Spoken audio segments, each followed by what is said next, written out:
Okay, everyone, you never ever tamper with my fire alarms in my house for any reason when you are visiting me in my house.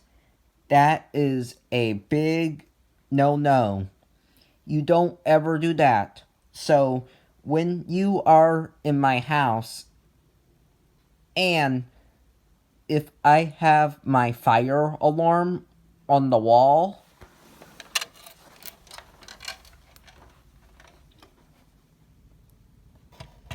like this, do not take it off the wall and take it with you. Also, if I have my fire alarm on the ceiling, like this, do not take it off the ceiling and take it with you.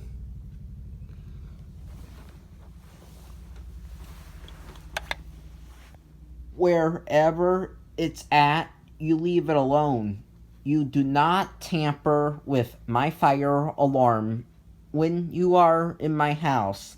That is a big no. You don't ever do that. If you tamper with my alarm, you will get into serious trouble, you will get fined, and you will get arrested by the police. Because it is a felony to tamper with my alarm without my permission, so you don't ever do that. You leave my alarm alone when you are in my house. Bye.